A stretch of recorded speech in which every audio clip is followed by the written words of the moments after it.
We're going to study now an electrocyclic reaction happening in again, ring closing we're going to be doing. And that process involves 4 electrons. So let's do the electron movement. So here we're going to be doing that and that.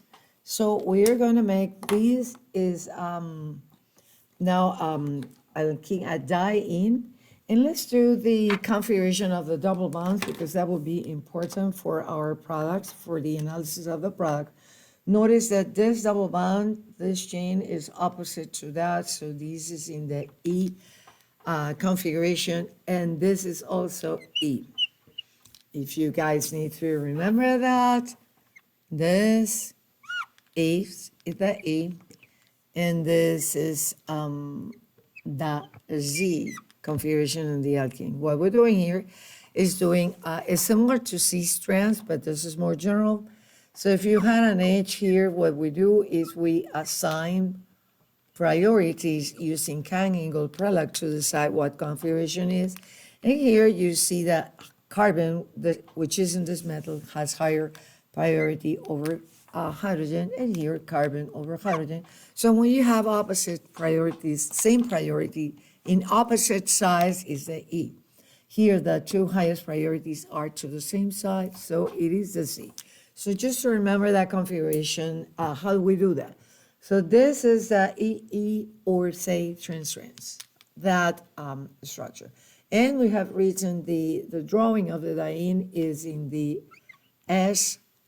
SC's configuration, meaning closed and not extended. We could have drawn the diene like that. So these two extend the form and that. And this is also EE, but it's extended. But because this reaction happened in, these are pretty cyclic reaction, happening through a cyclic transition state, we must throw it into the SC's conformation. Now, this is an electrocyclic reaction involving 2 pi electrons here and 2 pi electrons here, so it is 4 electrons. So here I'm moving 4 electrons. And what we're doing is now creating this molecule now is a cyclobutene, but it's substituted. Now we're going to see where the metals go. This metal and the other metal. So and this is thermal condition, this is photochemical conditions. Now, let's see. What is found, again, experimentally, is the following. That the metals under thermal conditions, they are opposite ways. So one say going inward and the other going outward. And if you do the reaction under photochemical condition, this is what is found. Of course, this is a meso compound. It would be the same with the 2 dashes. Now, let's see how that happened. Remember that we talked in the previous video about conrotatory and disrotatory motion. We said that when ring opening and closing happens, there's 2 ways. If you move, when you're doing the ring opening or closing in opposite directions, either like that, going in or out, that's disrotatory. So let's do that. Say this, or going inwards, that is disrotatory, and doing this rotation to the same side is conrotatory. So how did we move to go from here to here? How we determine that? So if the two, let's say that the 2 metals here on the plane, right, in the transdiene, if this is now going inward, let's say that is going down, this metal, okay?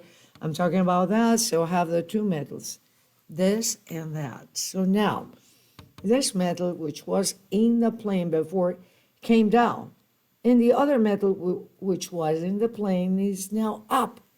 So notice, how did we move? We did this. So we're moving in the same direction. So that movement is conrotatory. So it did happen conrotatory. These things are important. Later on, they're going to help us do problems. So now, let's see, for electrons, thermal condition is conrotatory. Now, looking at the outcome that we have here, again, if we see the two metals here are in the plane, let's say this is the plane where the two metals are. Now, this metal came up and the other metal up. To do that, I have moved this way. So rotating one direction and another direction. So this moving is disrotatory. So under photochemical conditions, this movement has happened disrotatory. And if you recall that from a previous video, that outcome with 4 electrons is exactly the opposite that is observed in the 6 electrons. So I'm going to summarize here before we go into problems.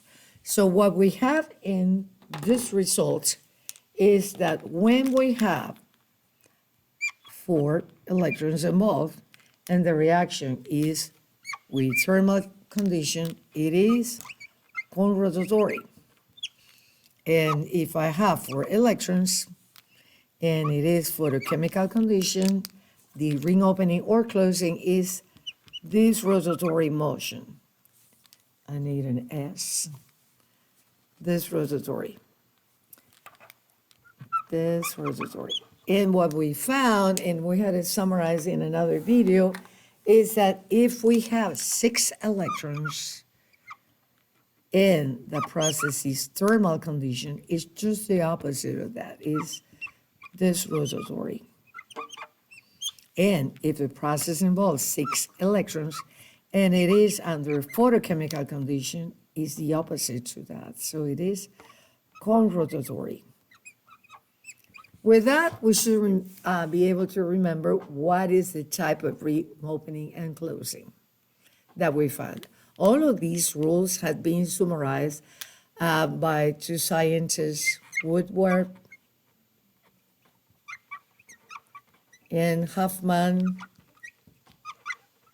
and they explain all of these using molecular orbital theory, and they call that conservation of orbital symmetry. That's the theory behind that, but they want a Nobel Prize because of that. But what do we need to remember to do problems in electrocyclic reaction? Right here. 6 electrons thermal, 6 electron thermal is disrotatory. So if we need to predict what are the products. 6 electrons photochemical is conrotatory. And 4 electron is exactly the opposite. Notice the outcome here. 4 electrons thermal is conrotatory, and 6 electron thermal is disrotatory. So exactly the opposite. Remember, one of these will give you all the others.